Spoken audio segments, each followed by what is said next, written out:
역설의 신앙 그 8번째 시간입니다. 오늘은 희생의 아름다움, 희생의 아름다움 주신 본문의 말씀 가지고 버림이 아닌 뿌림입니다. 버림이 아닌 뿌림입니다 라는 제목으로 하는 말씀을 증거토록 하겠습니다. 기독교 신앙은 역설입니다. 패러독스, 역설이에요. 역설. 그래서 오히려 반대적인, 그러니까 우리가 고통처럼 보이는 것들이 오히려 생명과 소망을 잉태하는 귀한 통로라는 것이죠. 그 역설의 신앙의 가장 대표적인 또 기준과 증거가 있다면 바로 희생이라는 가치예요. 여러분, 희생, 죽음, 고통스러운 거죠. 그래서 많은 사람들은, 불신자들은, 세상의 사람들은 희생은 피하고 싶고 헌신은 버리고 싶은 것, 이것이 바로 세상의 기준이에요. 하지만 우리 신앙은요, 희생을 통해 생명을 얻고 희생을 통해 희망을 보는 것, 이게 바로 기독교 정신이라는 거예요. 여러분, 그 희생은 오늘 말씀의 제목처럼 버림이 아닌 뿌림임을 기억하시길 바랍니다. 여러분, 뭔가 던져져요. 이게 버려짐인가 뿌려짐인가? 그죠? 여러분, 버림과 뿌림은 똑같아요. 쓰레기를 버려, 씨를 뿌려, 그죠?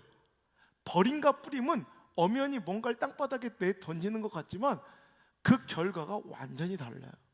버림은 그 이후에 소망이 없는 것이지만 뿌림은 소망을 기대하고 내일을 기대할 수 있는, 열매를 기대할 수 있는 것이 뿌림이라면, 여러분, 희생은요, 수많은 절망의 상황과 시대 가운데 있는 사람들을 희망이라는 기회를 제공하여 살리고 다시 일으키는 통로이며 선물이라는 거예요.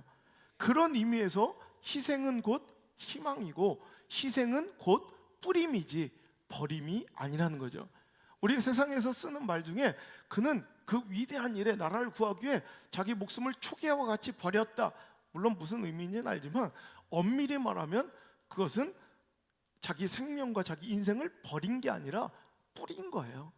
그래서 수많은 다음 세대와 사랑하는 가족과 내 소중한 사람들을 살려내는 통로와 기회로 사용됐다면 그것은 버림이 아니라 뿌림이 맞는 것이죠. 그래서 여러분, 똑같이 버려진 것 같지만, 내동댕이 쳐진 것 같지만 숭고한 희생과 소비와 낭비는 완전히 다르다는 거예요. 여러분, 돈을 써요. 근데 어떤 사람은 돈을 희생하는 사람이 있고요, 어떤 사람은 돈을 낭비해 버리거나 소비해 버리는 사람이 있죠. 그것들은, 즉 소비와 낭비, 허영심과 허세가 있는 도박과 투기 같은 것들, 이건 그냥 돈을 버리는 거예요. 그죠? 아무 미래의 긍정적 열매나 내일을 기대할 수 없는 곳에 돈을 버리고 시간을 버리고 힘과 에너지를 써 버리는 사람들이 얼마나 많아요. 아이고, 저놈 새끼 저 게임하는데 온종일 시간을 다 써 버렸네, 그러죠. 저놈이 게임하는데 참 많은 걸 투자해서 참 뿌리고 있네, 이래요? 여러분, 게임은 그냥 시간을 써 버리는 것이 뿌림이 아니에요. 또 몇 명 그러지, 페이커 봐라, 페이커, 백지수표 봐, 백지수표 봐. 한두 명이지, 그죠? 그건 시간을 버리는 거예요.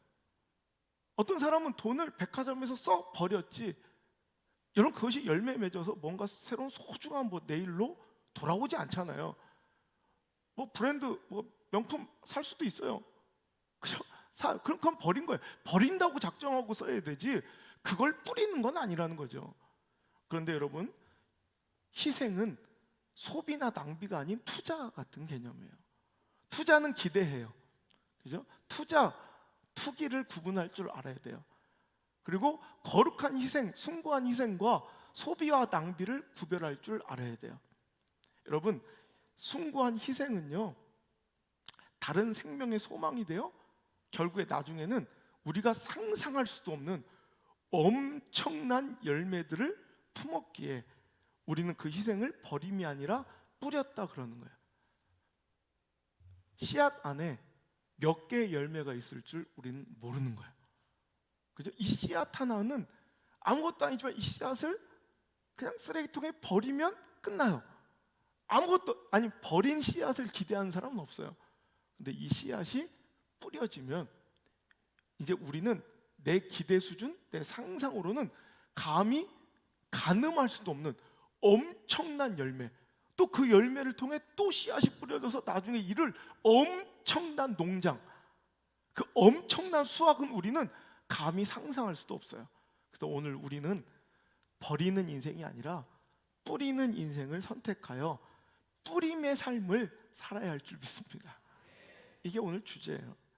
의미 없는 소비가 아닌 소망 있는 투자의 삶을 살아야 한다는 거예요.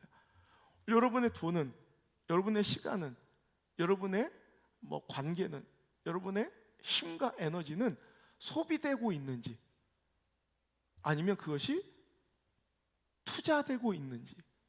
그러니까 의미 없는 소비로 살아가는 사람은 결국엔 계속 뭔가 이렇게 침체되고 뭔가 감소되어 나중에 남는 것이 없는 인생이 되지만, 의미 없는 소비가 아닌 오늘도 소망 있는 투자를 해가고 살아가는 사람들은 오히려 지금은 좀 가난한 것 같고 아무것도 없는 데 점점 불어나서 나중에 선택할 것이 많은 인생이 되더라는 거예요. 존 리라는 크리스찬 투자자가 알죠? 한국의 워렌 버핏이라고 불려지는 존 리를 보세요. 그는 의미 없는 소비를 하나도 안 해요. 럭셔리한 차나 어떤 좋은 옷이나 이런 데 전혀 투자 안 해요. 존 리랑 저랑 서 있으면 내가 더 부자같이 보이기는. 근데 그분은요, 옷도 다이소에서 사. 셔츠 5,000원짜리 큰맘 먹고 명절에 10,000원짜리 산대. 근데 꼭 그것도 이렇게 멋있어 보이진 않대. 하여튼 그런데 그분의 보이진 않지만 엄청난 자산들이 늘어나고 있어요. 소비해버린 것은 소망이 없어요. 아무것도. 하지만 투자한 것은 점점점 소망이 커져가서 나중에는 내가 선택할 수 있는 것이 많아요. 제가 항상 얘기해요. 인생의 성공이 뭐냐? 가면 갈수록, 시간이 가면 갈수록 선택할 수 있는 것이 많아지는 것이 인생의 성공이에요. 살아갈수록 선택의 여지가 별로 없는 사람들이 있어요. 잘 생각해 보세요. 이거 되게 철학적인 얘기인데, 살아갈수록, 나이가 들수록 별로 선택할 게 없어요. 그냥 선택의 여지 없이 살아야 돼. 선택의 여지 없이 이거 먹어야 돼. 선택의 여지 없이 나가야 돼, 일하러.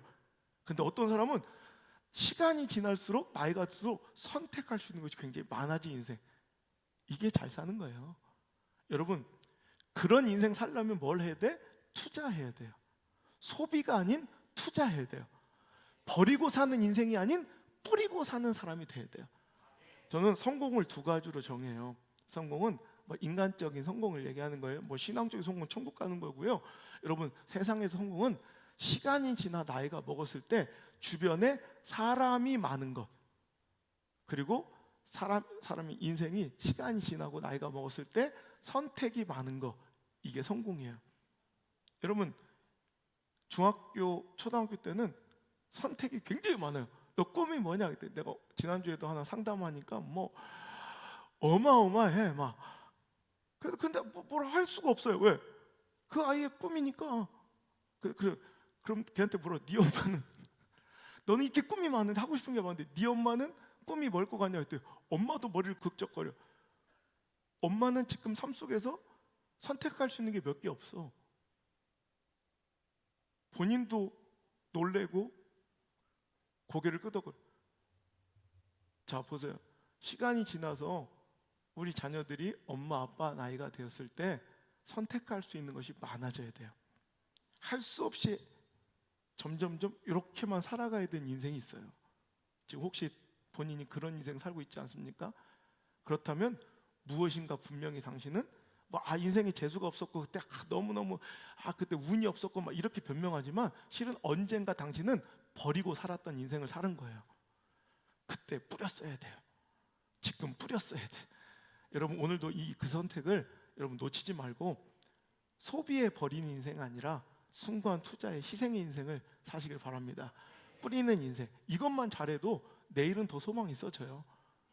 여러분, 오늘 말씀 잘 들어서 나중에 여러분 삶에 사람이 많이 붙고 선택의 여지도 많아지는 인생, 그거 하려면 뭐 해야 된다고요? 희생하고 살아야 돼요. 희생하지 않는 사람에게 사람이 붙을 리가 없고요. 희생하지 않는 사람에게 선택의 여지가 많아질 수가 없어요. 많이 뿌리고 사세요. 그래서 성공한 인생, 가치 있는 인생 되시기를 주의 이름으로 축복합니다. 숭고한 희생은요, 뿌림의 삶은요, 고독하고 조롱당하며 개인적으로, 그 상황적으로, 일시적으로는 분명히 엄청난 손해처럼 느껴지지만 그 희생을 통해 나타날 내가 알지 못하는 미래의 열매를 기쁨으로 거둘 것을 기대하는 것이 바로 믿음입니다. 지금은 조롱당하고 손해처럼 여겨지지만 이것이 반드시 멋진 하나님의 영광의 열매를 맺을 것을 믿고 기꺼이 그 뿌림의 삶을 선택하는 것, 이게 믿음이에요. 믿음이 엄청나게 대단하고 복잡한 것 같아도 우리는 여러 가지 선택의 갈림길에 살아요. 그때 우리는 그냥 싹 소비해버리고 살면 되게 즐거워요. 근데 뿌리고 사는 건 되게 힘들어요. 고독해요. 외로워요. 이 젊은 시절에도 뿌리고 사는 사람은 친구, 이렇게 사람들이 되게 좀 재미없어요. 친구도 별로 없을 수도 있어. 근데 PC방에서 돈과 시간을 버리고 사는 인생, 친구 겁나 많아. 그죠? 오늘 여러분, 그거는 나중에 누려야 돼요. 오늘은 뿌리고 살아서 내일은 많은 것들을 누리고 사는 멋진 인생 되시길 바랍니다. 믿음도 그거예요. 오늘도 힘들고 고단한 삶이지만 조롱당하고 손가락질하고 오늘도 이상한 사람 취급을 받고 개인적으로는, 상황적으로, 일시적으로는 손해이지만 단기적인 시선에는 반드시 이것은 손해이지만 우리는 롱텀 포커스, 거시적인 안목, 장기적인 안목을 가지고 오늘 이것이 반드시 아름답고 영화로운 열매로 맺어질 것을 기대하는 마음, 그래서 믿고 그것을 선택할 수 있는 결정, 이게 바로 믿음이지 믿음이 별거 아니라는 거예요. 시편 126편 5절에 그래서 하나님께서 눈물을 흘리며 씨를 뿌리는 자는 기쁨으로 거둘 것이다 그래요. 오늘 여러분, 믿음으로 오늘 고통스러운 눈물로 씨를 뿌리는 인생이 돼야지 종자를 그냥 먹어버리는, 소비해버리는 인생 되지 않아서 내일 거둘 것이 있는, 내일 소망의 열매가 있는 아름다운 믿음의 사람 되시기를 주의 이름으로 축복합니다. 세계에서 가장 권위 있는 신문, 로이터라든지 몇 개 방송사, 언론사, 미디어 그룹들이 있잖아요. 그 중에 하나의 신문인 프랑스의 르 몽드지에서 몇 년 전에 이런 제하에, 이런 타이틀의 기사가 실렸어요. 세계에서 가장 불쌍한 아이들. 여러분, 세계에서 가장 불쌍한 아이들이 누굴 것 같아요? 그 제목의 주인공이 누굴까요?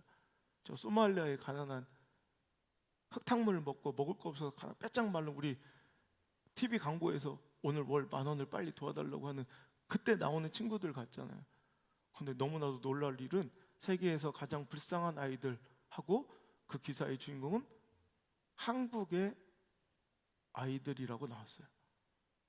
사우스 코리아의 아이들이 세계에서 가장 불쌍하다. 어릴 적부터 시작된 입시 위주의 죽은 지식을 강제적으로 삽입하는 그런 입시 정책밖에 없는 한국 사회에서 그 결과 기품이 없는 인생, 깊지 않아. 애들 말하면 공부는 되게 잘하는데 깊지가 않아.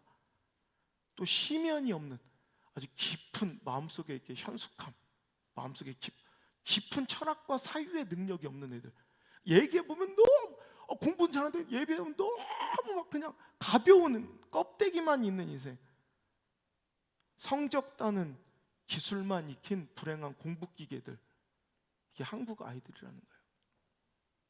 그래서 그 결과 남은 것은 뭐냐면 경쟁의식과 또 사고밖에 남지 않아요. 뭐든지 짓밟고 이겨야 되고 희생과 헌신은 이거는 절대로 하지 말아야 되는 것으로 가르치고 있다는 거예요. 모든 게 경쟁이에요. 하다못해 놀이도 경쟁이에요. 놀이도. 여러분, 도시에선 놀이도 학원 다닌 거 알아요? 놀이 학원도 있어요. 놀이. 게임도 게임도 학원을 다녀요. 꼭 이기라고. 줄넘기도, 줄넘기 그냥 뛰면 되는 거 아니요. 줄넘기도 학원, 게임도 학원, 놀이도 학원을 다녀서 사교육을 받아야 되는 거예요. 여러분, 자전거도, 여러분 이거는 가정의 영역이었어요. 아빠 놓지 마, 놓지 마. 잡고 있다. 이 대가리 팍 깨지고, 아빠 왜 갔어? 세상에 믿을 놈 하나도 없네. 막 이러면서 짜장면이나 먹으러 가자. 이건 가정의 영역이에요. 근데 요즘은 자전거 학원이 있어요. 자전거도 사교육으로 시킨다는 거예요. 말 같지도 않은 얘기죠. 댄스 흥겨우면 추는 거야. 그죠? 그런데 댄스도 학원을 다녀야 돼.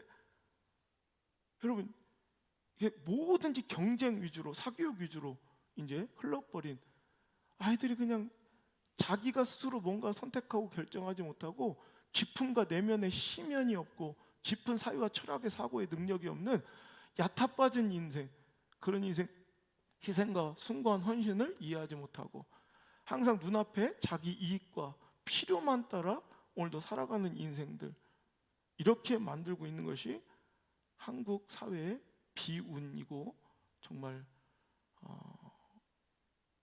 어쩔 수 없는 시대의 자화상이라는 거죠. 고려대학교의 김우창 교수는 정말 소름 끼치지만 인정해야 될 만한 한국교회에 대한 신랄한 비판을 하기를, 한국 사회는 오만과 모멸의 체계로 구성되어 있다. 좀 어려워요. 오만과 모멸로 구성된 사회래요. 즉 이런 체계에 조금 잘 적응한 아이들은 턱없이 오만해지고, 그러니까 이런 경쟁 체계에 입시 위주의 썩은 죽은 교육을 삽입하는 이런 체계, 이건 잘 사는 게 아니에요. 실은 이런 인생들은 서구권만 나가도 외국만 나가도 절대 사회생활 할 수가 없어요. 그런데 그거에 좀 익숙해진 애들은 그게 성공이라고 막 박수 쳐주니까 턱없이 오만해지고, 나머지 90% 이상의 대중들은 죽을 때까지 모멸감과 열등감에 마음의 상처, 내상을 입은 채 자격 미달이라는 꼬리표를 달고 살아가는 사회. 여러분, 아니 내가 대학 가기 싫어서 인문 쪽으로 인문고등학교를 가지 않은 건, 이거는 선진국에서는 너무나도 당연한 거예요. 초등학교 4학년이면 다 결정해요. 거의 아니면 중학교 1, 2학년이면 다 결정해요. 얘는 뭐 공부하는 걸 너무너무 즐거워하고 책 읽는 걸 너무너무 재밌어요. 얘는 대학을 보내야 돼요. 아니면 얘는 상고를 가야 돼. 이거 이미 중학교면 다 결정이 돼요. 이게 당연한 거예요. 근데 우리는 인문고에 가지 못하고 인문계열의 고등학교를 가지 못하고 대학을 안 가면 무슨 뭐 자격 미달인 것처럼 자기 스스로도 열등감과 자격 미달의 꼬리표를 달고 스스로 주눅들어 살아가는 오만과 모멸로 점철된 사회. 여러분, 이거 이제 깨트려야 될 줄 믿습니다. 희생의 가치와 숭고한 뿌림의 사명과 비전이 그런 인생 가운데 있겠어요? 그것은 오히려 지는 인생인데, 여러분, 패배 인생의 지름길인데, 그러니까 우리나라 이 사회에서 어린 자녀들이 그런 것을 배우거나 그 숭고한 희생의 뿌림의 삶을 살아갈 수가 없고, 오히려 그렇게 살아가는 것을 박수 쳐주는 인생. 여러분, 이거 결국에는 시대적으로, 사회적으로, 개인적으로 불행한 인생을 양성하는 거예요. 안타깝지만 그래서 우리나라가 20년 동안 세계에서 자살률 1위를 2년 빼놓고 1등을 18년 동안 하는 거예요. 불행한 거예요, 뭔가. 여러분, 우리 이런 인생 살지 말고, 인생 짧아요. 야진치 않게 허접하게 여러분 이렇게 살지 말고, 배타적으로 이기적으로 개인주의적으로 살지 말고, 여러분 좀 넓게 보고, 좀 여러분 대범하게, 대담하게 좀 뿌릴 줄 아는 그런 멋진 인생, 이런 그런 삶을 사시길 주 여러분 축복합니다. 두 번째로, 희생은 하나님의 명령입니다.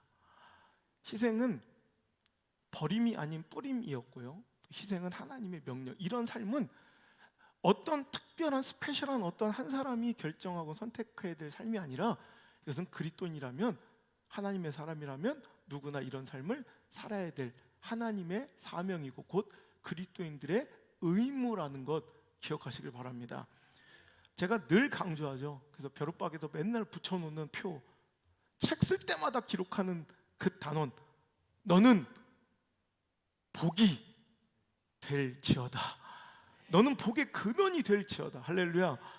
You will be a blessing. 너는 제발 복이 되어라. 하나님께서는요, 우리에게 주신 축복과 우리에게 주신 존귀함과 우리에게 주신 성공과 우리에게 주신 능력과 관계와 시간과 건강이 그냥 소비되고 낭비되기를 원하지 않으세요. 건강하게 재투자되고 오늘도 뿌림이 되어 수많은 사람들의 축복과 성공과 절망에서 희망으로의 탈출의 재료와 통로와 기회가 되길 원하신다는 거예요. 우리 창세기 12장 2절로 3절 말씀, 우리 너무나 잘 아시는 말씀. 시작. 내가 너로 큰 민족을 이루고 내게 복을 주어 내 이름을 창대하게 하리니 너는 복이 될지라. 너를 축복하는 자에게는 땅의 모든 족속이 너로 말미암아 복을 얻을 것이라 하신지라. 이게 하나님의 뜻인 줄 믿으시면 아멘. 이거예요. 내가 너로 큰 민족을 이루고 번성, 그죠? 내 복을 주어 축복, 그죠? 내 이름을 창대하게 하리니 명성. 여러분, 이게 우리는 성공이라 부르는 가치들이에요. 번성하고 돈 많이 벌고 명예까지 얻으면 이거 성공이, 세상 사람들 이게 성공의 종격이에요. 성공의 완성이에요. 성공의 종착역이에요. 하지만 하나님께서는 내가 너를 이렇게 복줄 터이니 하리니 끝나지 않고 거기서 뭐예요? 그러니 너는 복이 될지어다. 너는 복이 되어줘라. 그 말씀은 땅의 모든 족속이 너로 말미암아 복을 얻어야 된다라는 말씀으로 종결되는 거예요. 우리 이런 인생을 살아야 돼요. 공부 잘해서 돈 많이, 공부 잘해서 왜 아멘 아무도 안 해? 그래, 공부가 꼭 대단한 건 아니고 공부 잘해서 돈 많이 벌어서 영향력 얻어서 사업 번창해서 그래서 높으신 우리 정관계 고위 인사가 되셔서 그래요.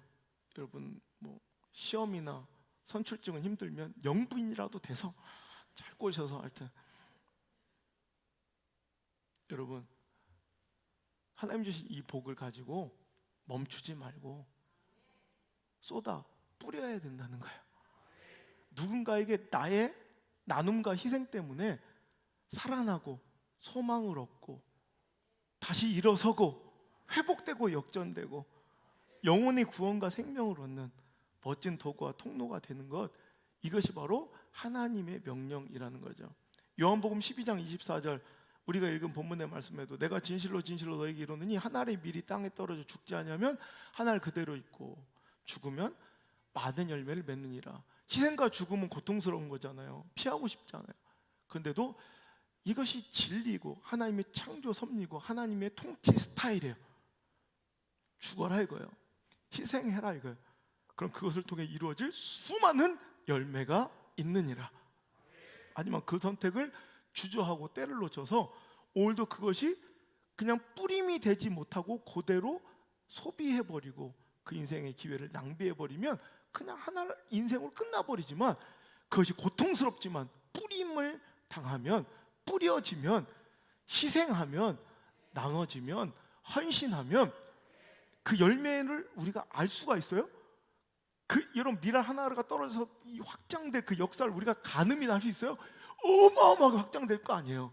우리는 그 뿌림의 인생을 살아가라는 것이 하나님의 명령이며 주님의 뜻이니, 오늘도 우리에게 주실 축복만 기대하는 것이 아니라 우리가 자녀들이 잘 될 것만, 성공만 오늘도 기도할 것이 아니라 그것이 잘 뿌려질 수 있기를 기도하시고 꿈꾸시는 우리 자녀들 되시기를 주의 이름으로 축원합니다. 지난주에 우리 물맷돌 리더스쿨, 물맷돌 크리스찬 리더스쿨이 여러분 이제 학교로서 정식 승인이 되고 인가가 났어요. 우리는 뭘 해야 되느냐? 우리 자녀들한테 여러분 개인적인 이기적인 삶이 아닌, 버리고 사는 인생, 나만을 위해서 사는 인생이 아닌 이렇게 하나님의 명령. 우리는 분명히 리더 학교 그 앞에 크리스찬이 붙었잖아요. 기독자만 붙인다고, 크리스찬만 붙인다고 그게 참 기독교 학교냐? 아니라는 거죠. 지난주에 우리 반디 학교 교장 선생님과 원래 한 1시간 정도 이렇게 만나기로 했다가 한 3시간 반을 그냥 얘기해서 밥 때도 다 놓치고 그냥 얘기하는데 딱 이거예요. 결론은 기독자만 붙인다고 다 되는 게 참 기독학교가 있다는 거예요. 참 기독학교, 리얼 기독학교, 리얼 크리스천 스쿨, 찐 기독학교. 이럴 때 한번 그 위대한 복음성가 한번 불러볼까요? 찐이야.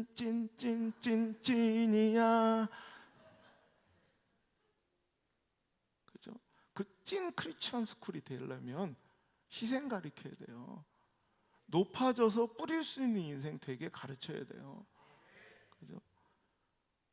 오늘도 하나님의 명령과 예수 그리스도의 그 귀하신 오늘도 뜻대로 오늘도 우리는 이제 이 희생과 뿌림의 가치를 우리 자녀들에게 잘 가르쳐서 위대하고 멋진 인생만 이 학교 우리 교회 출신들이 아니라 우리 문양수 목교와 물맷돌 학교의 출신들이 숭고한 희생과 시대적 어려움을 돌파하고 이겨낼 수 있는 희망의 단초가 된 희생의 인물들로, 숭고한 희생의 주인공들로 기억될 수 있기를 주님 축복합니다. 결국 인생은 희생의 역사예요. 시대 역사를 보면 한 나라 시대마다 그 한 사람의 희생 다 떠올려. 우리나라도 마찬가지고 희생의 역사예요. 그 희생으로 시대가 변혁되고 바뀌는 거, 이게 우리 기독교 역사뿐만 아니라 시대적 흐름이었고요.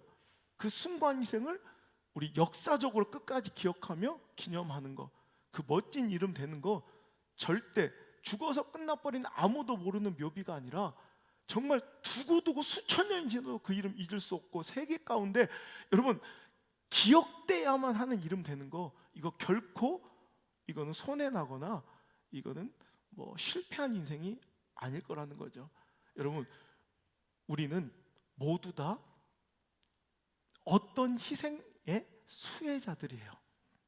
우리는 모두가 한 명의 여기 예외도 없이 희생의 수혜자들임을 기억하셔야 돼요. 여기에 희생의 수혜자가 아닌 사람이 아무도 없어요.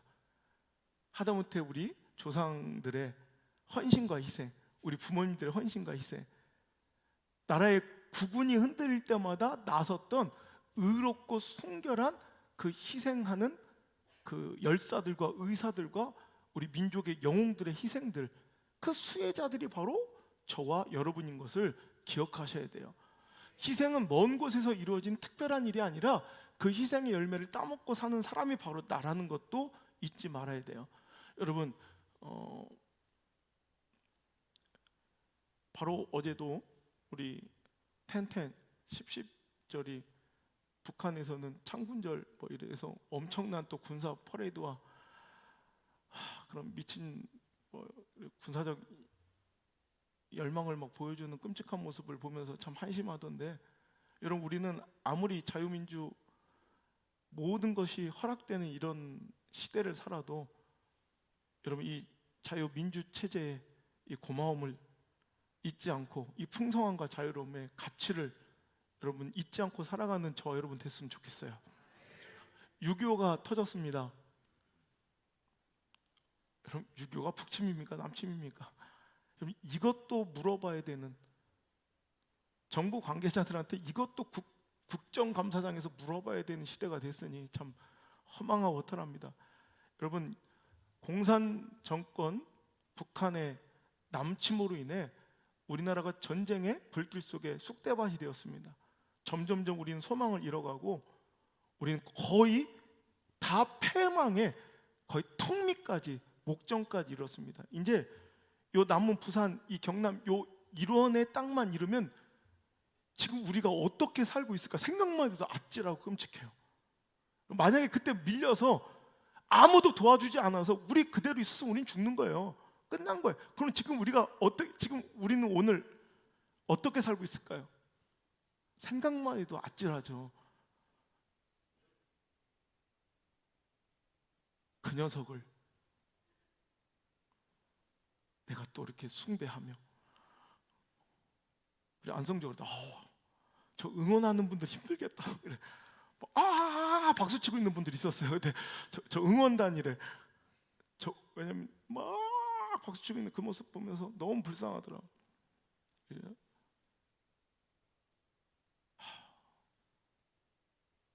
아버지 나의 마음 받으소서 이래야 되는데 아바이 이래야 돼요? 생각만 해도 끔찍하지만 하나님께서 우리를 도우셨어요. 우리를 그냥 내버려 두지 아니하시고, 여러분 22개국의 도움으로 현장에서 직접적으로 피를 흘리며 싸워진 16개국의 참전을 통해 우리는 이 자유의 희망을 다시 불태울 수 있었습니다. 다시 살아날 수 있었습니다. 이거 늘 잊지 말고 고마워해야 돼요. 그때 시대적 상황과 16개국 진짜로 그 참전한 16개국의 상황을 보면, 또 22개국의 뭐 전투 이외의 지원까지 보면 그 나라들이 상황이 넉넉하거나 뭐 모든 것이 마땅해서 도와준 나라들이 별로 없어요. 우리가 소위 막 지금 후진국이라고 뭔가 이렇게 폄하하고 조롱하는 나라들조차도 우리를 여러 가지 모양으로 도왔다는 거 여러분 잊지 말고 늘 감사한 마음 갖기를 바랍니다. 그 중에 프랑스라는 나라도 있어요. 프랑스는 2차 세계대전이 끝나고 독일로부터 완전 유린당한 그 시대적 참극을 회복하고 복구하느라고 정신이 없는 상황 속에서도 대한민국의 자유주의 민주주의 체제가 위협당하자 그들은 3,400명 이상의 그런 파병을 해가지고 우리나라를 피 흘리며 도왔어요.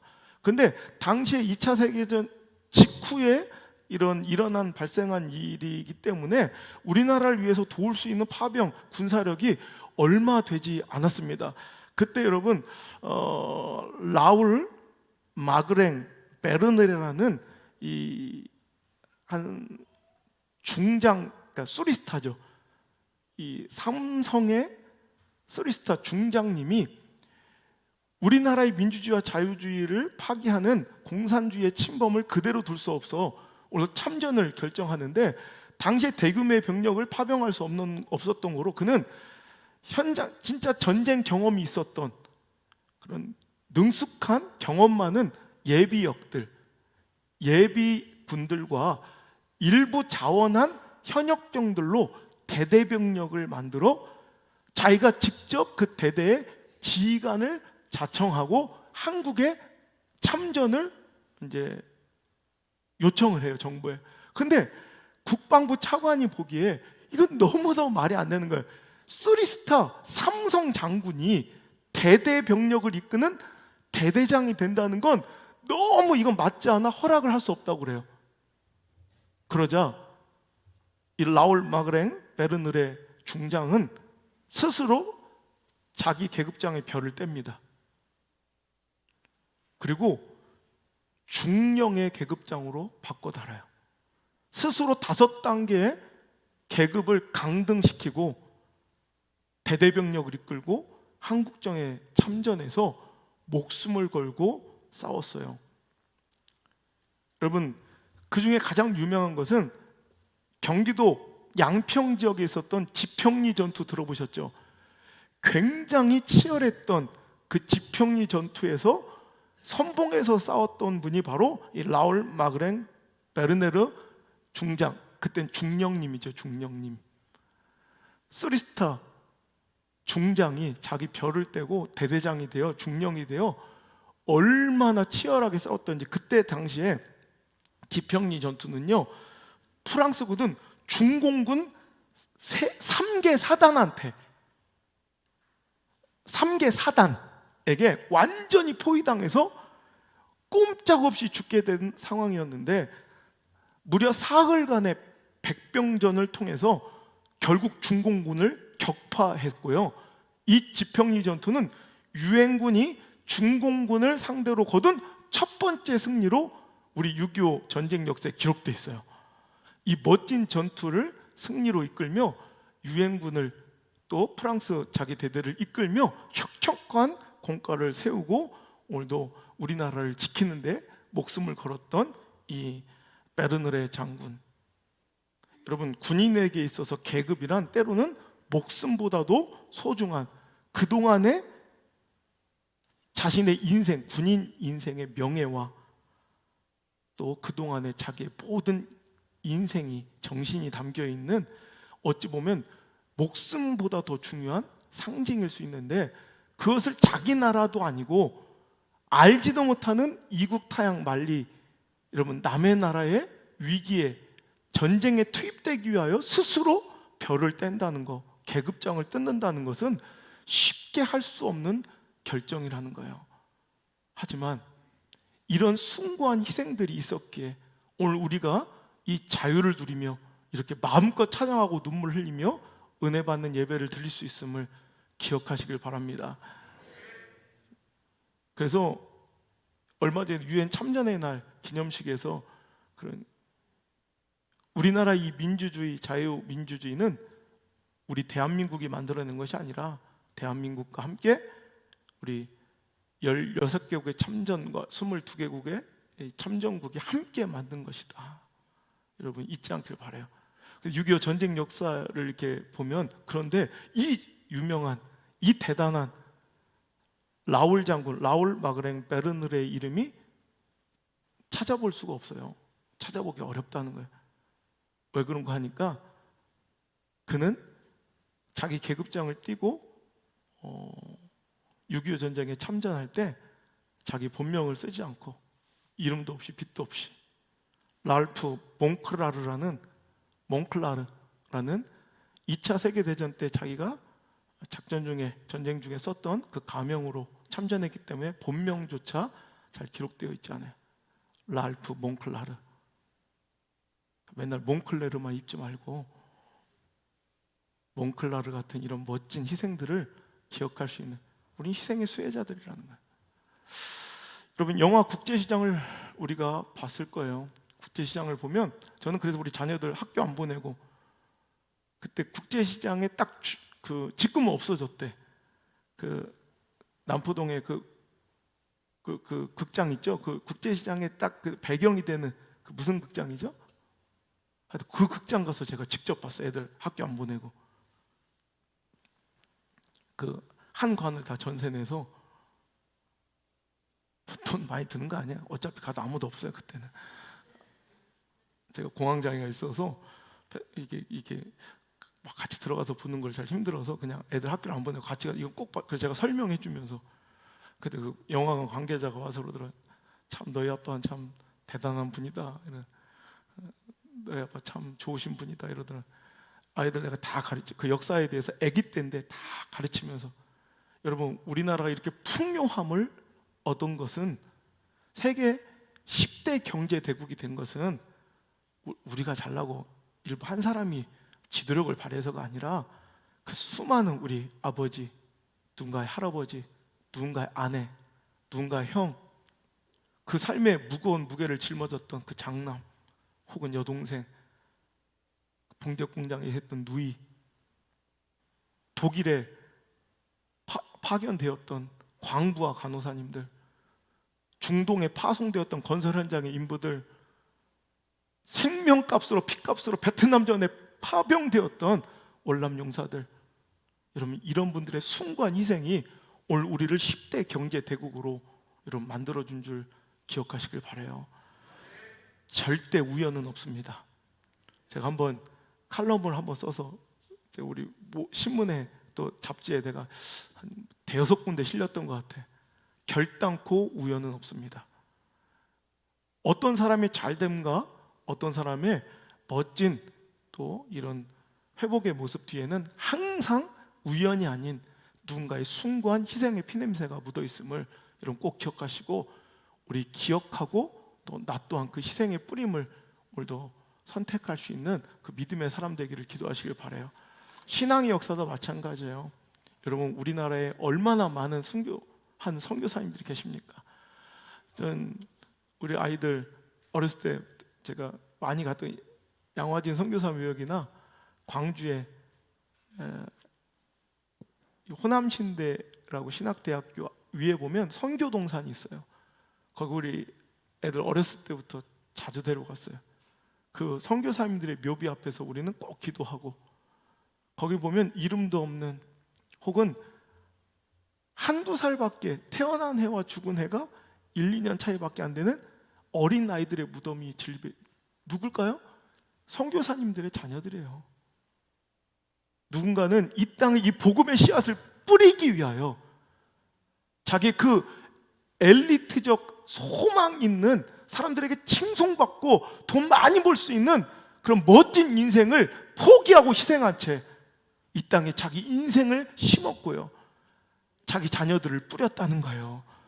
그러기에 우리가 오늘 세계 영적인 장자 국가로 세워져 오늘도 복음을 전할 수 있는 멋진 선교국가, 기독교 정말 제1종교의 그런 멋진 나라가 된 거지, 우연히 어떤 대형교회 일부의 어떤 노력이나 성과가 아니라는 거 꼭 기억하시길 바랍니다. 여러분, 제가 공주 지역에서 우리 아버지 첫 목회였고, 저희가 충청도 사니까 그쪽 지역의 유명한 선교사님 중에 캐나다인 샤프 선교사님이 계세요. 그러니까 샤프 선교사님과 부인 앨리스 샤프 선교사님이, 두 부부 선교사가 1904년 결혼하고 바로 이듬해 5년에 한국으로 와요. 그 공주 지역 담당 선교사로 파송되어 가지고 그가 거기서 열심히 선교하다가 이 샤프 선교사님이 강경 지역 선교를 다녀오시다가, 복음을 전하고 오시다가 눈이 막 진눈깨비가 너무 내려가지고 일시적으로 피한 곳이, 몸을 숨긴 곳이 상여집 있죠. 상여. 우리 옛날 상여 아시죠? 상여집이 동네마다 마을마다, 지금은 상여를 안 하지만 옛날에는 상여를 메고 야 이렇게 갔거든요. 그 상여를 보관해 놓은 마을마다 상여집이 있었잖아요. 그 상여집에 몸을 누이며 쉬었는데 하필 그 상여가 전날에 장티푸스로 죽은 그런 시체를 운반했던 상여였던 거예요. 그래서 장티푸스에 걸려가지고, 여러분 1906년 1년 만에 한국에 선교사로 파송된 1년 만에 34살이라는 젊은 나이에 여러분 순교하고 말아요.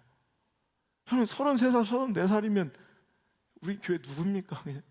이 정도 인생에 하나님 나라를 위해서, 그 복음의 확장을 위해, 우리를 위해 여러분 순교를 한 거예요.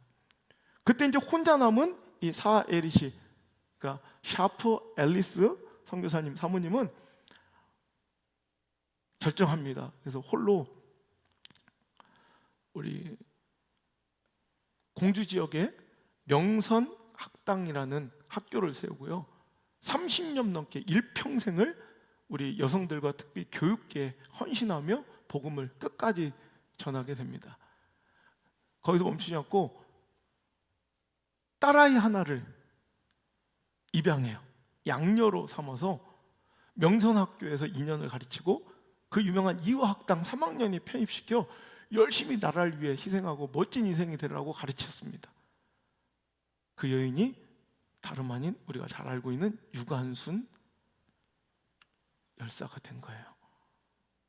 여러분 절대 우연 없어요. 누군가의 희생과 뿌림이 있는 거로 오늘날의 내 삶이, 오늘날의 우리가 있음을 기억하시길 바랍니다.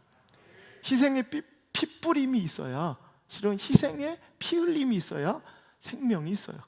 기독교는 순교의 역사예요. 이 희생의 피뿌림의 역사라고요. 십자가로 시작된, 예수 그리스도의 십자가의 피 흘림으로 시작된 순교의 역사가, 희생의 역사가 정확하게 반비례하여 피뿌림이 있을 때 교회는, 기독교는 부흥하는 역사를 지금까지 이어왔어요. 순교의 피가 많은 곳은, 그 피 흘림이 많은 곳에 항상 부흥이 있어요. 생명이 있어요. 여러분 오늘도 우리가 희생할 수 있는 이 예수 그리스도의 이 희생의 피 흘림으로 시작된 이 기독교 역사를 이어가는, 여러분 희생의 선순환을 이룰 수 있길 바랍니다. 결론이 이거예요. 우리는 희생의 선순환의 재료로 내 인생이 사용될 수 있어야 오늘도 역설의 신앙, 이 희생의 아름다움을 완성할 수 있다는 거예요. 여러분 예수께서 오늘 말씀하실 때 본문의 말씀 다시 한번 볼까요? 23절, 바로 24절 전에 뭐라고 말씀하십니까? 자 시작. 예수께서 대답하여 이르시되 인자가 영광을 얻을 때가 왔도다 하시며 24절 25절 한 알의 밀알이 땅에 떨어져 죽어 생명을 얻는 십자가의 이 희생과 순교의 이 역사를 말씀하시는 거예요. 형, 웃기잖아요. 아니, 내가 이제 고통받을 때가 왔구나. 내가 내 인생이 이제 완전히 파멸될 때가 왔구나. 내 인생이 이제 뭐 실패할 때가 왔구나가 아니라 오늘도 이 한 알의 밀알이 땅에 떨어져 생명을 품는 이 십자가의 순교 현장을 가리켜 뭐라고 해요? 영광의 때라 말씀하시며 그 길을 걸어가시는 거예요. 여러분, 실은 예수님도 피하고 싶을 만큼 어려운 십자가의 희생의 자리를 마다하거나 외면하지 않으신 거지 그 자리가 즐거웠던 건 아니라는 것이 오늘도 말씀 가운데 27절 한번 읽어볼까요? 시작. 지금 내 마음이 괴로우니 무슨 말을 하리요? 아버지여 나를 구원하여 이때를 면하게 하여 주옵소서. 그러나 내가 이를 위하여 이때에 왔나이다. 아버지여 아버지의 이름을 영광스럽게 하옵소서 하시니 이 하늘에서 소리가 나서 이르되 내가 이미 영광스럽게 하였고 또다시 영광스럽게 하리라 하시니 오늘 우리는 저마다 예수 그리스도를 뒤따라 하나님 아버지의 뜻을 이루는 영화롭고 영광된 삶을 살기 위해 하나님께 선택받은 의로운 구원의 백성들임을 기억하시길 바랍니다. 실은 이때를 피하고 싶고 면하고 싶을 정도의 고통스러운 순간이지만 내가 이때를 위하여 왔나이다. 예수님께서는 어떤 것이 하나님 아버지의 뜻이며 자신의 삶을 들여 이루어야 될 하나님의 목적과 섭리가 무엇인지를 분명하게 알고 있었던 거로 피하고 싶으나 그 희생의 자리, 순교의 십자가의 자리를 결단코 피하지 않으시고 그것을 도리어 영광을 얻는 것이다 하였고 하나님도 그 아들 예수님을 향해서 내가 나를 이미 영광스럽게 하였고 또 영광스럽게 할 것이다 라고 인정해 주시더라는 거죠. 오늘도 저희들을 향한, 우리들의 인생을 향한, 우리 교회를 향한, 우리 조국교회 한국교회를 향한 하나님의 말씀이 평가가 이렇게 결정되고 결론되기를 저는 소망합니다. 내가 나를 영광스럽게 하였고 이미 앞으로도 영광스럽게 할 것을 내가 아노라. 할렐루야. 하나님의 뜻을 따라 내가 구원받은 그 목적을 따라 오늘도 헌신하고 희생하며 오늘도 양보하고 오늘도 나누는 그 멋진 인생의 주인공들, 그러므로 인하여 오늘도 죽어가는 자를 살리고 죽어가는 시대를 살리고 절망의 상황과 시대를 일으키는 멋진 순간 희생과 뿌림의 주인공이 우리 교회와 저와 여러분과 우리 미디어 성전 모든 가족들이 되기를 주의 이름으로 축복합니다. 희생의 수혜자임을 내가 알았다면 기억하고 감사하는 것에 그치지 말고 이제는 이 희생의 선순환을 이뤄서 예수님도 이때가 얼마나 영광스러운 것이고 이 희생과 숭고한 헌신이 얼마나 하나님께 복된 것인가를 말씀하시더니, 자, 이것이 예수님의 말씀의 결론입니다. 26절 시작. 사람이 나를 섬기려면 나를 따르라. 나 있는 곳에 나를 섬기는 자도 거기 있으리니 사람이 나를 섬기면 내 아버지께서 그를 귀히 여기시리라. 아멘. 이 말씀의 결론입니다. 한 알의 밀알이 땅에 떨어져 죽지 않으면 하늘 그대로 있지만 죽으면 많은 열매를 맺느니라. 자기 생명을 사랑하는 자는 오히려 역설적으로 잃어버릴 것이고 오늘도 예수 그리스도를 위하여 그 목숨을 버리려고 희생한 자들은 영원히 그것을 보존하리라 하시면서 나를 섬긴다 말하는 자들은 나를 따라야 한다라고 말씀하시며 그 십자가의 자리로 우리를 초대하신 것, 이것이 바로 기독교의 정신입니다. 신앙의 정체입니다. 믿음 생활의 정체입니다. 믿음 생활은 별거 아니고 예수님을 따라가는 거예요. 여러분, 이것만큼 역설의 신앙에 여러분 가장 확실한 것이 어딨냐는 거예요. 살려면 죽어야 된다는 거예요. 여러분, 살려고 하는 사람은 오히려 죽을 것이라는 거죠. 하지만 주를 위하여 그 뜻대로 희생하고 헌신하고 순종하여 그 길을, 그 좁은 길을, 그 험한 길을 걸어간 자들은 마침내 그 끝에 예수 그리스도를 만날 것이고 영광 중에 그를 대면할 것이고 영원히 그 생명이 보존할 것이라는 거, 이거 믿고 살아가서 결국 우리의 인생의 삶의 갈림길의 선택에서 그거 선택할 줄 아는 거예요. 버림과 뿌림 중에 우리는 예수님을 뒤따라 뿌림을 선택할 수 있는 거, 이게 믿음인 거예요. 결국 여러분, 신앙은요, 믿음은요 절대로 입으로 증거, 입으로 주장하는 게 아니라 삶으로 증명하는 거예요. 근데 우리 자꾸 나는 믿음이 있습니다를 입으로 자꾸 주장하려고 해요. 내 믿음을 자꾸 입으로 설명하려고 해요. 잘못된 거예요. 믿음은 인생으로 증명하는 거예요. 삶으로 증명하는 거예요. 어떨 때 예수님처럼 내 삶의 분기점, 내 삶의 갈림길을 만났을 때 오늘도 나도 기꺼이 자기를 부인하고 예수님처럼, 예수님 따라 자기 십자가의 순간 희생을 가지고 예수님처럼 멋지게 뿌려지는 인생을 선택하는 거, 결정하는 거, 그것을 통해 하나님은 우리의 믿음을 보시고 네가 나를 이미 영광스럽게 하였고 또 영광스럽게 하겠구나라고 칭찬하시는, 여러분, 결정적 기준이 된다는 거죠. 마태복음 16장 24절 25절, 이에 예수께서 제자들에게 이르시되 누구든지 나를 따라오려거든 자기를 부인하고 자기 십자가를 지고 나를 따를 것이니라. 누구든지 제 목숨을 구하고자 하면 잃을 것이요 누구든지 나를 위하여 제 목숨을 찾으면 찾으리라. 그냥 똑같은 거예요. 제 목숨을 잃을 때 찾는 거, 우리 희생할 때 얻는 거, 우리 희생할 때 소망 있는 거. 여러분, 이런 멋진 인생을 여러분 주님 따라가시길 바라요. 우리가 동정할 삶이 아니라 예수님의 그 길은 우리가 따라가야 될 삶이에요. 와, 대단하다, 인정해야 될 삶이 아니라 내가 따라가야 될 삶이라는 거. 신앙생활을 10년, 20년 몇 대째 하는데 교회를 향한 하나님의 비전과 사명을 향한 어떤 헌신과 희생의 흔적과 기억이 없다? 이건 잘못 믿는 거예요. 아니, 이건 믿지 않는 거예요. 믿음은, 성도의 정체는 예수 그리스도를 따라 성화되어 가는 거예요. 그래서 믿음의 시작, 신앙의 시작은 뭐예요? 자기 부인이에요. 자기 부인. 자기를 부인하는 거예요.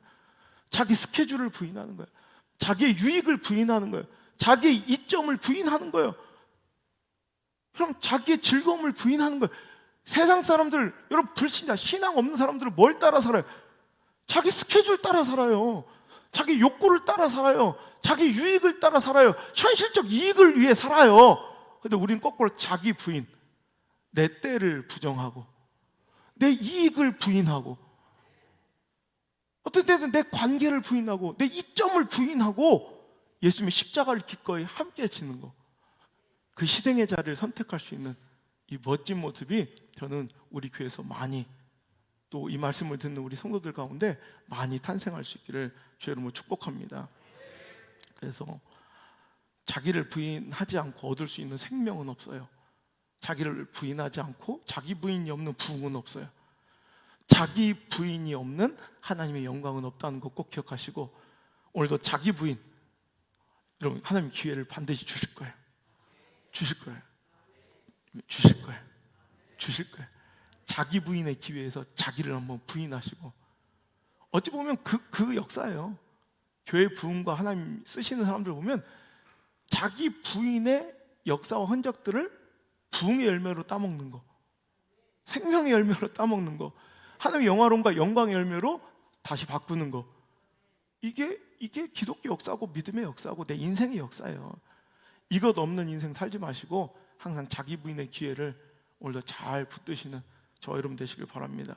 그래서 오늘도 십자가를 지고 작은 예수가 되어 자기를 헌신하고 오늘도 희생하고 순종하는 가장 대표적인 모습이 바로 전도예요. 오늘도 전도하신 분들이, 전도하려면 여러분 가만히 있는데 전도가 됩니까?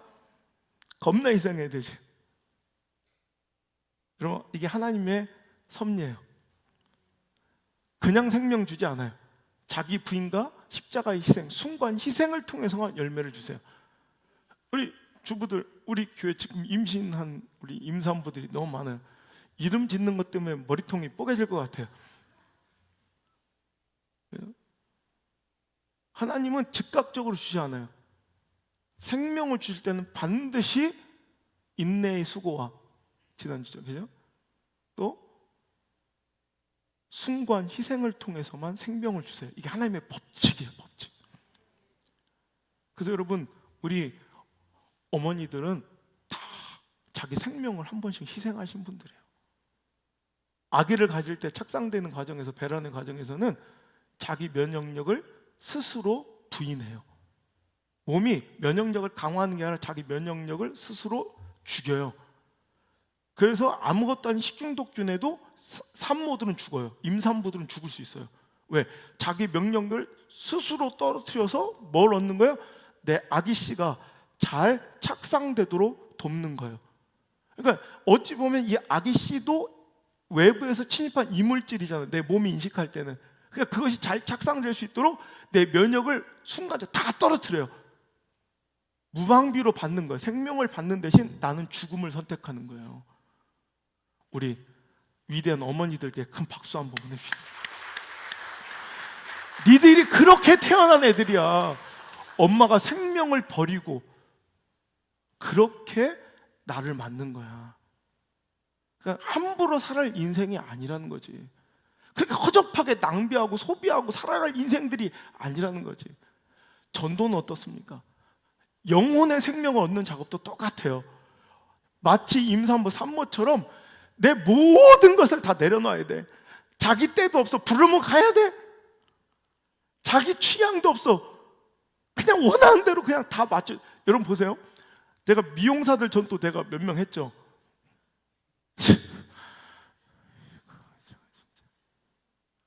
미용실 가면요, 그 들어줄게. 돈 10,000원 갖고 가도 얼마나 요구하는 게 많.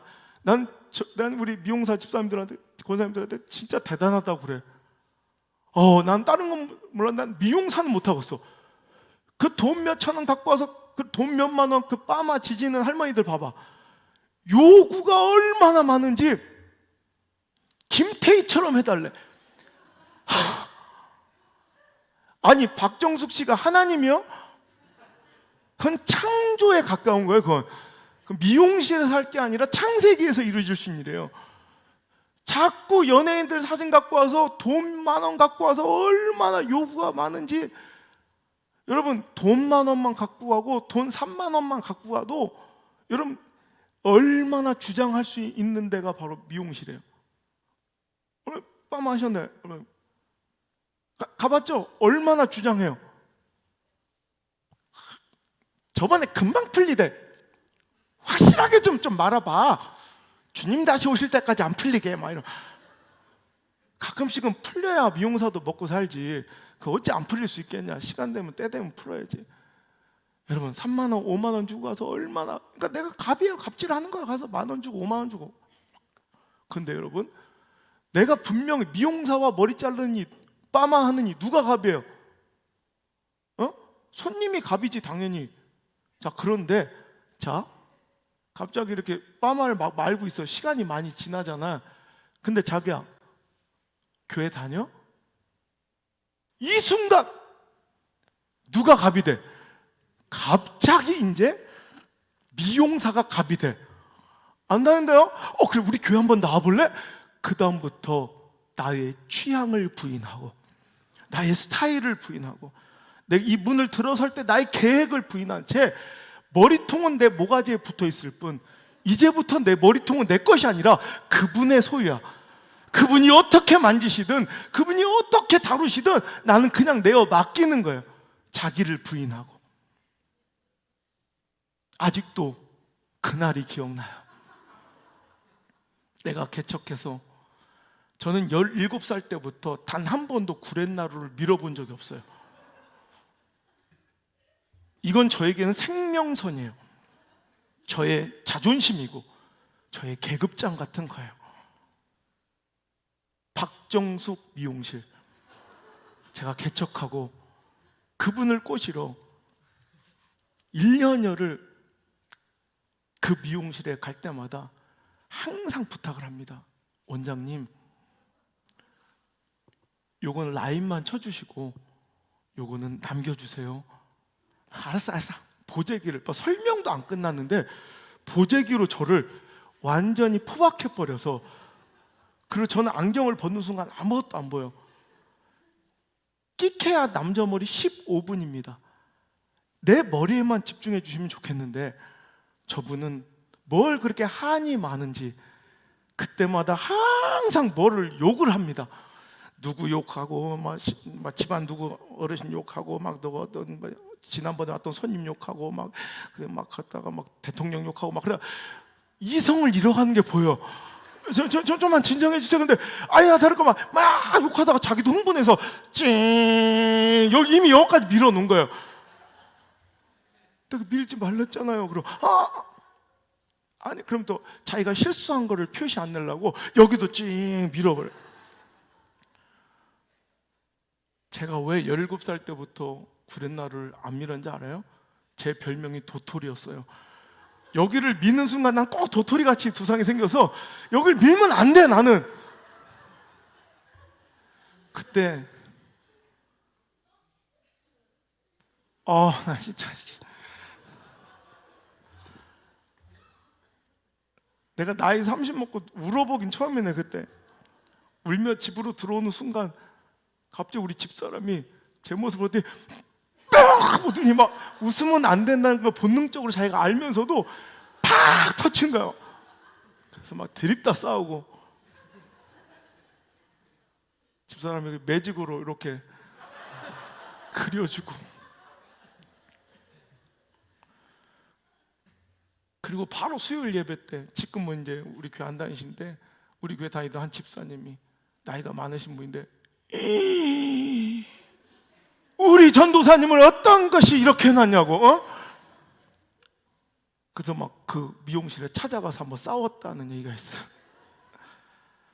그래도 그 다음에 또 한 달 되면 또 가는 거예요. 그럼 마치 전쟁터에 나가는 장군처럼 집사람이 그 없는 살림의 계란말이를 꼭 해줬어요. 그럼 전도사님 힘내서 잘 갔다 오세요. 또 저는 박정숙 미용실 문을 열고 들어갑니다. 저 원장님 한순간 또 저를 보재기로 내 말을 끝까지 듣지를 않아요. 그리고 또 밀어요. 1년 동안을 구렛나루 없이 살았던 그때 전 그때 자기 부인을 배웠어요. 예수님이 이런 마음이셨겠구나. 그리고 나서 저분이 의리가 있어요. 제가 자기 미용실 가서 3번 정도를 팔아주면 우리 교회 한 번 팔아주러 와요. 아이고 젊은 양반이 그거 교회 개업한 지가 없는데 손님이 이렇게 없어도 되겠냐고. 교회 개업했대. 교회 개업하고 시간이 지났는데도 뭐 성도가 늘어날 생각을 안 하니까 와보면 자기가 걱정이 되나 봐. 원래 장사는 내가 해봐서 아는데 개업발이래. 개업 때 손님 없으면 이거 없는 거예요. 빨리 접으라고. 그러면서 미안했고 안타까웠는지 의리를 지키러 한 번씩 와서 아직도 기억나. 꼭 10,000원씩을 헌금을 하고 가더라고. 그러다가 점점점 저 강팍한 마음이 녹아지고 교회를 나와서 세례를 받는 날 얼마나 울었는지. 그리고 저는 그날 이후 저 집에 발을 들이질 않아요.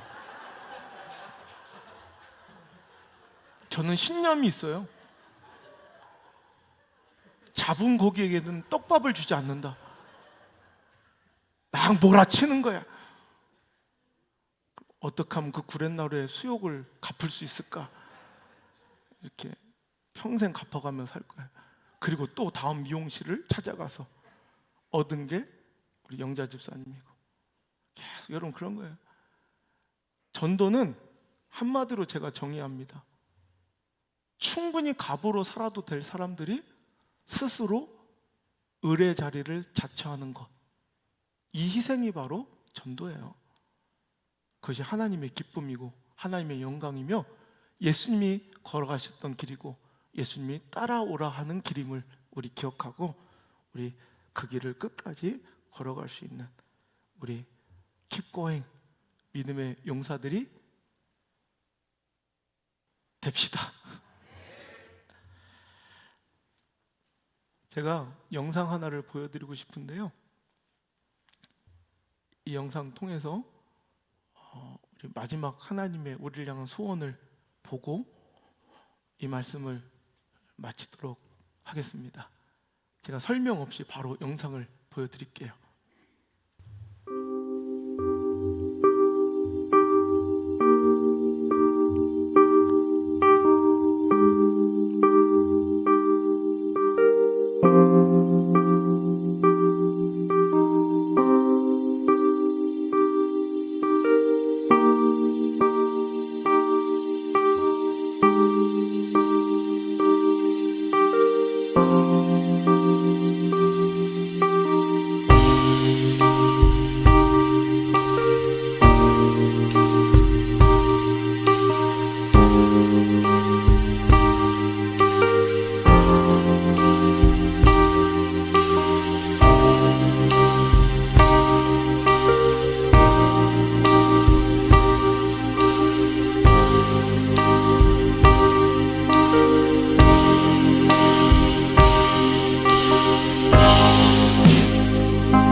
저는 주저없이 다시 하나님께서 그 자리를 명령하신다면 저는 풍요하고 큰 세상적 기준의 자리를 버리고 저는 주저없이 또 이 온양 땅 남창으로 달려올 거예요. 다시 밥을 굶으며 그 개척을 시작하려도 저는 또 주저없이 그 일을 감행할 거고요. 또 여러분 한 사람 한 사람을 처음 만났을 때처럼 이유도 없이 고개 숙이고 잘못했다고 빌어야 되며 무릎 꿇어야 되는 그 전도의 삶을 선택하라 한다면 저는 주저없이 또 여러분을 향해 무릎을 꿇을 거예요. 그래서 그때는 상상도 못했던 이 소중한 열매들이 이렇게 맺혔으니까요. 우리 하나님도 우리의 희생과 헌신을 통해 살아난 영혼들의 삶 가운데 뛰고 있는 당신의 희생의 심장 소리를 그 영혼의 삶 가운데, 그 한 사람의 인생의 삶 가운데 듣고 싶어 하실 줄 믿습니다. 오늘 이 말씀을 통해 저 여러분 다시 한번 그 선택을 결단합시다. 언젠가 어느 날 더 부흥한 교회에서, 또 우리 구석구석 기관과 사역지에서, 어떤 이는 학교에서, 어떤 이는 병원에서, 어떤 이는 오지와 빈민국, 또 어떤 이는 사회적 약자들 속에서, 또 어떤 이는 우리들의 자녀들의 인생 가운데 그 심장에서 살아 뛰고 있는 우리들의 숭고한 헌신과 희생의 그 뿌림의 심장 소리를 하나님께 들려드리는 인생 될 수 있기를 바랍니다. 예수님처럼 말입니다. 찬양합시다.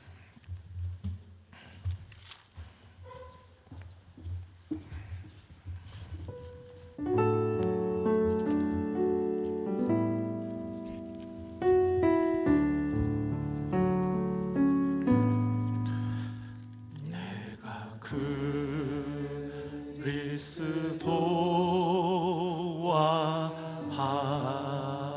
함께 십자가에 못 박혔나니 그런즉 이제 내가 산 것 아니요 오직 내 안에 예수께서 사신 것이라. 다시 한번 내가 그리스도와 함께, 내가 그리스도와 함께 십자가에 못 박혔나니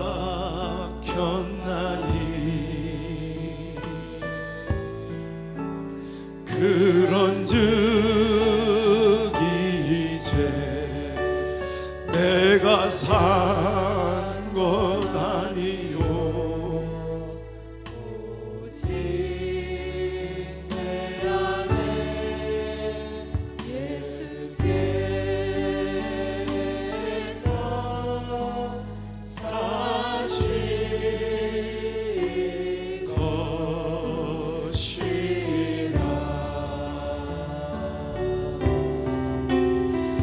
이제 내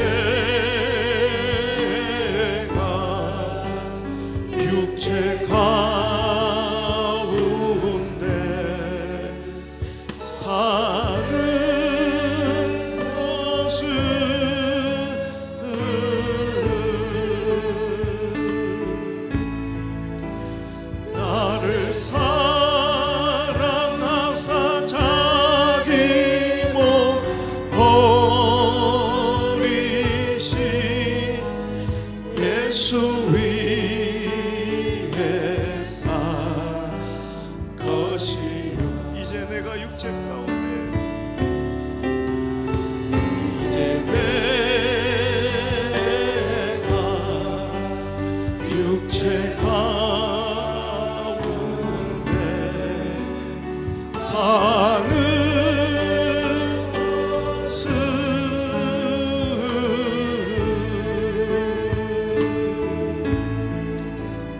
나를 사랑하사 자기 몸 버리신 예수 위에 산 것이라. 다시 한번 고백합니다. 내가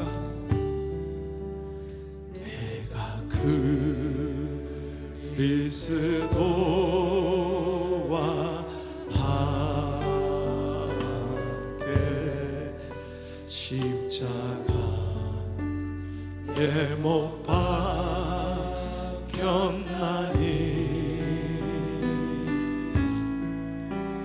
그런즉 이제 내가 산 것 아니요 오직 내 안에 예수께서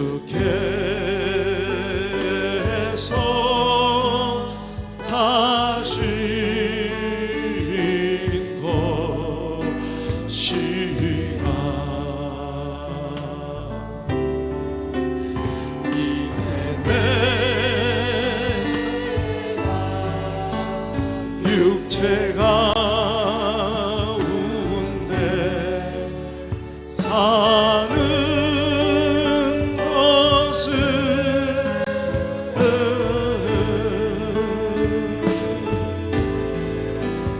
나를 사랑하사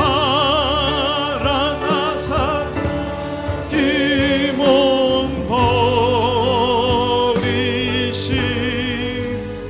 예수 위에 산 것이라. 이제 내가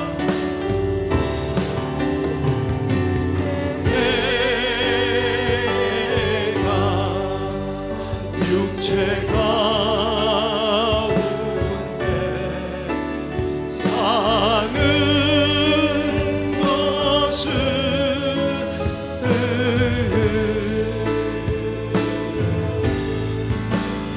나를 사랑하사 자기 몸 버리신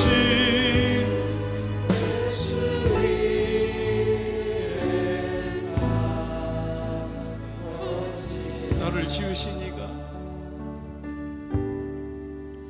나를 지으신 이가 하나님 나를 부르신 이가 하나님 나를 보내신 이도 하나님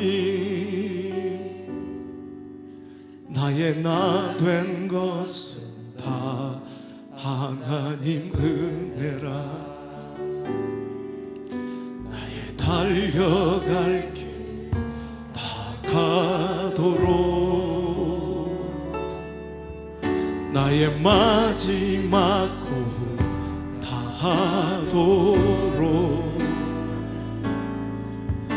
나로 그 십자가 품게 하시니 나의 나 된 것은 다 하나님 은혜라.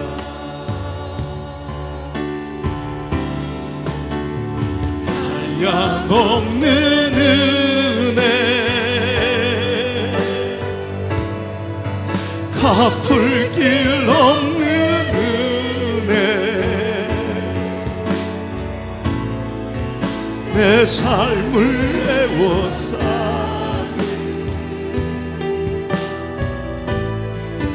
하나님의 은혜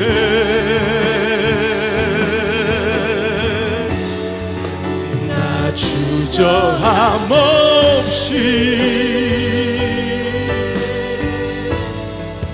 그 땅을 밟음도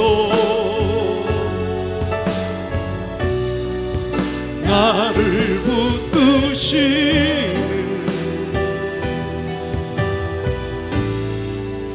하나님의 은혜 한량없는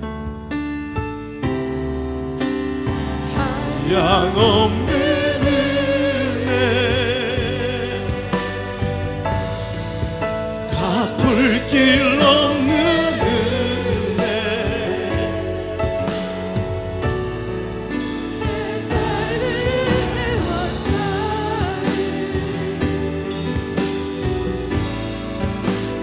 하나님의 은혜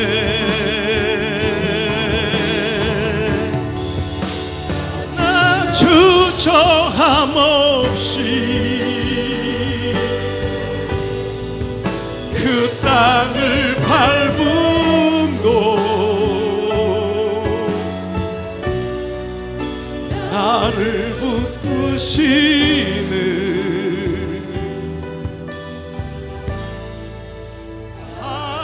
하나님의 은혜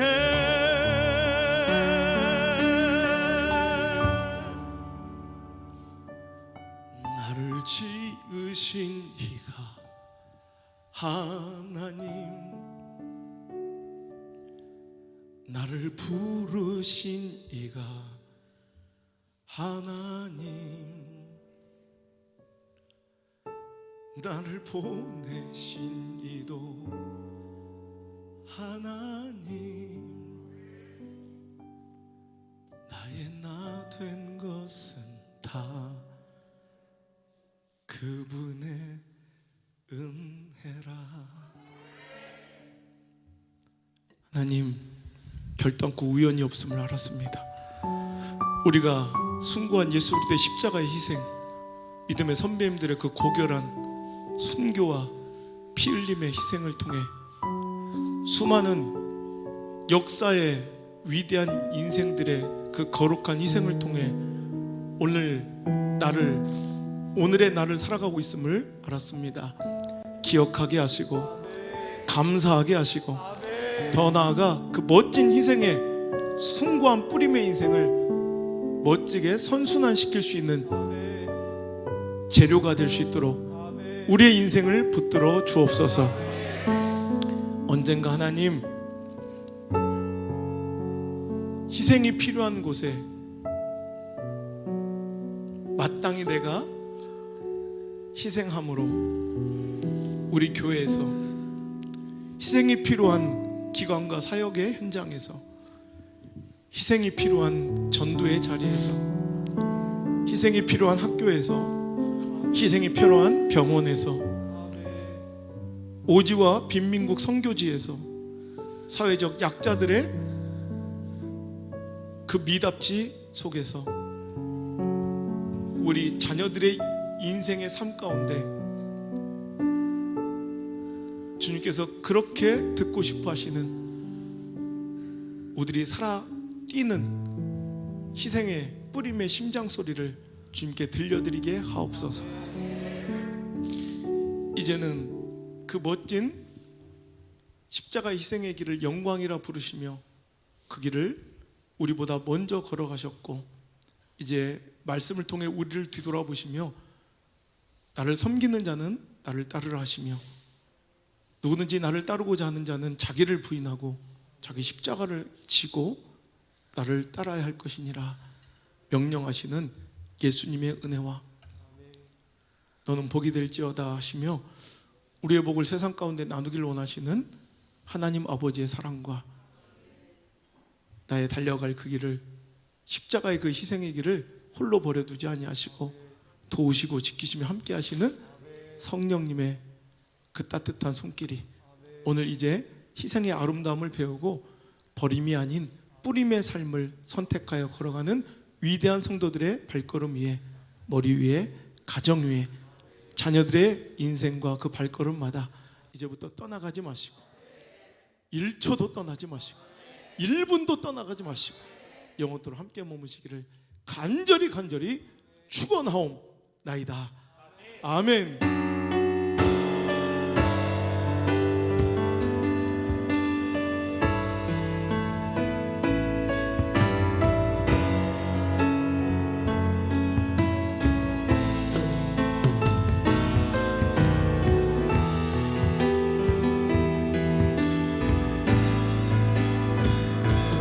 나의 달려갈 길 다가도록, 나의 달려갈 길 다가도록, 나의 마지막 호흡 다하도록, 나로 그 십자가 품게 하시니 나의 나 된 것은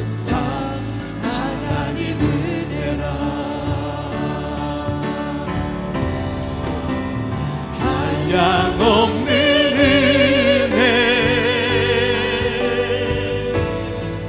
갚을 길 없는 은혜, 내 삶을 헤워 사는 하나님의 은혜.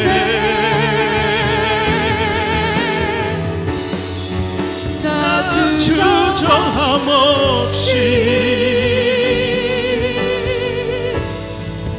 그 땅을 밟음도 나를 붙드시는